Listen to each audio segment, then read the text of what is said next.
네, 안녕하세요. 업스테이지에서 CTO 역할을 맡고 있는 이화일석이라고 합니다. 업스테이지 창업한 지는 한 3년 이제 지났고요. 그전에는 이제 네이버 클로바라는 조직에서 AI를 열심히 연구 개발했었습니다.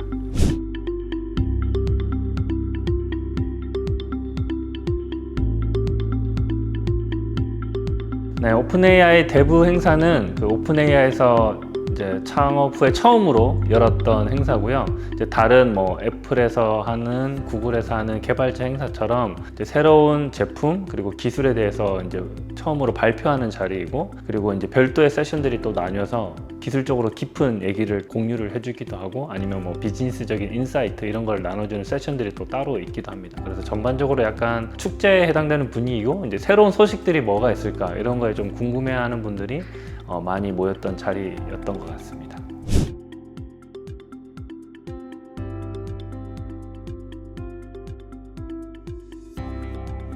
이번에 발표된 GPT-4 터보는 GPT-4의 개선 버전이라고 이해를 해주시면 되고요. 어떠한 측면에서 개선이 되었냐라고 하면은 그 GPT-4 API를 기존에 이제 많은 고객사들이 이제 사용을 했을 때 느꼈던 그 페인 포인트들이 몇 가지가 있어요. 그 첫 번째가 뭐냐면 그 GPT 3.5, 즉 챗GPT에 비해서 많이 똑똑하긴 한데 너무 느리다, 이런 반응이 있었고요. 그래서 속도 측면에서 이제 개선이 된 게 있고요. 그리고 GPT-4가 3.5에 비해서 챗GPT에 비해서 API 가격이 너무 비싸다 라고 했기 때문에 이 비싼 측면에서 가격을 낮춘 그런 부분이 포함되어 있습니다. 그리고 마지막으로 GPT-4 API를 사용할 때 가장 많이 사용했던 방식 중에 하나가 뭐냐면, 그 많은 양의 그 글자들을 GPT-4한테 보여주고 이 글자들 기반으로 뭔가 답변을 해내는 그런 그 QA를 하는 그런 태스크들이 많았어요. 예를 들면 뭐 회의록 길게 넣어줘서 요약을 해줘 라고 하려면 이 회의록의 기록이 다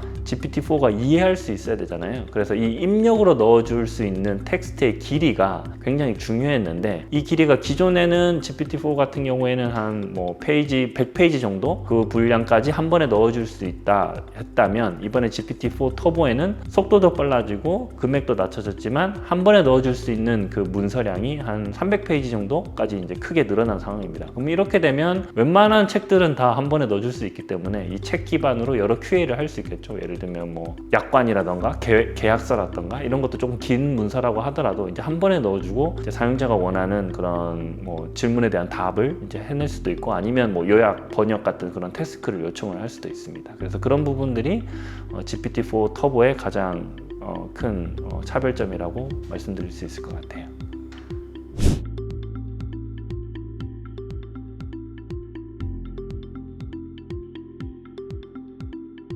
오픈AI 대부 행사가 워낙 이제 글로벌하게 이제 관심이 많아서 거기에서 이제 다뤘던 내용들에 대해서는 좀 찾아보시면 이제 많이들 정리되어 있는 버전들이 이제 보이실 거예요. 이제 제 개인 입장 그리고 저희 회사 입장에서 조금 관심 있게 봤던 포인트들을 몇 가지를 조금 알려드려 볼게요. 그 오픈AI 대부 행사가 전체적으로 여러 그 라인업들을 발표를 하셨는데, 그 전체 라인업들의 느낌이 어땠냐면, 기존에 이제 챗GPT를 쓰면서 불편했던 내용들을 정말 다 한꺼번에 많이 잘 반영한 그런 새로운 제품이나 기술에 대한 발표였다고 저는 보고 있어요. 그런데 꾸준히 문제가 제기됐던 것 중에 하나가 언어별 성능 차이였어요. 그러니까 아무래도 영어 기반으로 많이 이제 성능이 올라가고 있는데, 이제 저희 한국어 비롯한 여러 다른 나라 언어의 입장에서는 조금 비효율이 있다, 성능이 상대적으로 영어보다 좀 떨어진다 라는 얘기들이 많이 있었는데, 사실 이번 발표에는 그 언어에 대해서 좀 더 개선을 했다라는 발표는 이제 좀 빠졌습니다. 그래서 이제 저희 나라 같은 입장에서는 조금 아쉬운 부분이 될 수 있겠죠. 그리고 성능 테스트를 해봐도 GPT-4보다 언어적 측면에서 좀 더 성능이 좋아진다는 느낌은 조금 없었어요. 그래서 그 언어적인 측면이 이번에는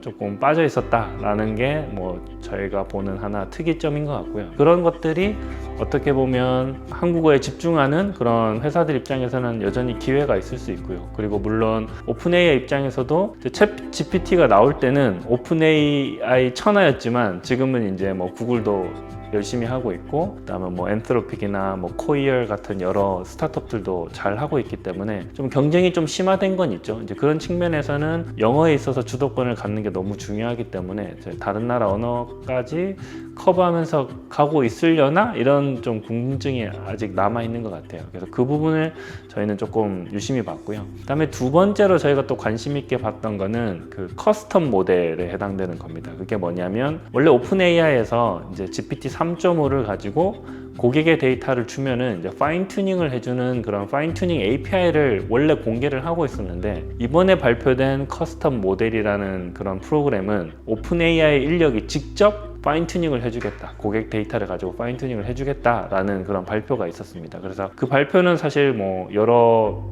전략하에 그런 프로그램을 발표했겠지만, 이제 저희 회사 관점에서는 그런 커스터마이즈에 대한 니즈가 고객들한테 굉장히 많지 않을까라고 이제 생각을 하고 있고, 저희 회사도 조금 그 방향으로 뭔가 사업을 펼칠 계획이 있기 때문에 조금 긍정적으로 생각을 하고 있습니다.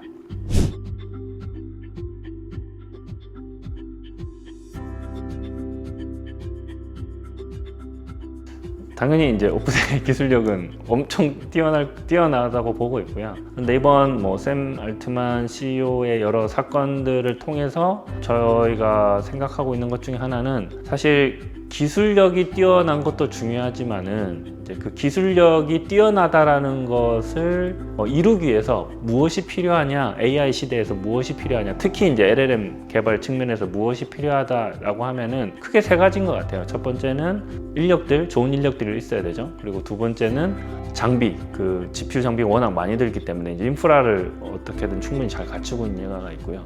세 번째는 저는 그냥 문화라고 통칭해서 얘기하고 싶어요. 이제 뭐 리더십 포함해서 이 문화가 왜 중요하냐면, LLM 개발할 때는 아직 뭐 어떻게 하는 게 정말 정답이다 이런 것들이 많이 알려져 있지 않고, 연구적 측면에서도 아직 많이 연구가 되지 않는 분야이기 때문에 시행착오를 거치는 경우들이 꽤 많습니다. 그러면 이 시행착오들이 굉장히 어떻게 보면 똑똑하게 잘 하느냐, 그리고 시행착오를 겪는다는 거는 이 반복이 굉장히 중요하잖아요. 실험 결과를 보고 다시 실험을 세팅을 다시 설계를 다시 해서 다시 실험해 보고 또 결과를 보고, 이런 반복하는 사이클이 굉장히 중요한데, 그걸 빠르게 돌릴 수 있는 어떤 문화가 저는 중요하다고 봐요. 그런데 샘 알트만이 오픈AI 내부적으로 굉장한 리더십이 있다고 이제 알려져 있죠. 그리고 이번에 오픈AI 직원들이 대거 샘 알트만이 나가면 자기들도 나가겠다라는 성명을 발표한 것만 봐도 그 리더십이 정말 잘 갖춰져 있고, 그런 어떤 조직적으로 잘 한 방향으로 빠르게 움직일 수 있는 그런 문화가 이제 잘 갖춰져 있기 때문에 이 3박자가 잘 맞아서 오픈AI가 굉장히 잘 하고 있다고 봅니다.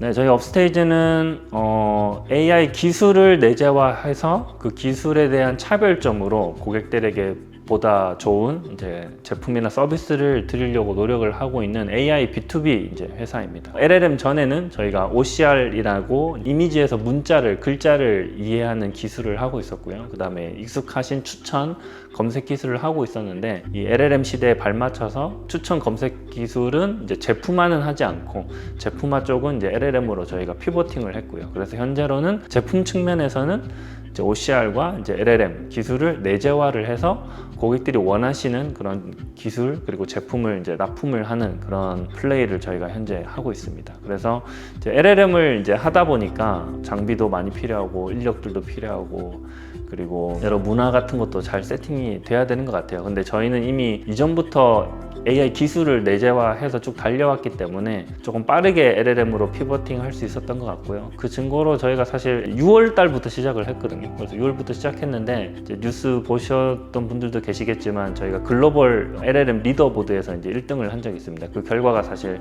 6주 만에 나온 거거든요. 그런 것만 봐도 저희 회사가 얼마나 튼튼하게 이제 인력도 있고, 그다음에 아까 말씀드린 문화적인 것도 있고, 그리고 인프라적인 것도 어느 정도 갖춰져 있기 때문에 그렇게 단기간에 결과를 낼 수 있었던 것 같습니다. 그런 기술력을 기반으로 해서 현재는 무엇에 집중을 하고 있냐면, 이제 내년에 이제 LLM 관련된 사업들이 굉장히 많을 텐데, 이제 어떤 제품으로 어떤 기술로 저희가 그 시장을 이제 침투할 것인가, 확보할 것인가에 대해서 조금 고민을 하고 있는 상황이고요. 그리고 아까 말씀드린 OCR과 LLM이 사실 이 조합성이 굉장히 좋아요. OCR은 이미지에 있는 글자를 이해하다 보니까 그 고객들이 가지고 계시는 많은 데이터들이 이제 이미지로 되어 있거나 아니면 오프라인 종이로 되어 있는데 이제 그걸 OCR 기술을 활용을 해서 LLM 학습에 사용을 하거나 아니면 LLM이 어떤 추론을 할 때 서비스에 연동이 될 때 이 OCR 기술을 같이 쓰면은 훨씬 성능이 좋은 경우를 많이 보고 있어요. 그래서 저희가 확보한 이 두 기술에 대한 시너지를 바탕으로 내년에는 사업적에서 많은 성과를 내는 것을 기대를 하고 있습니다.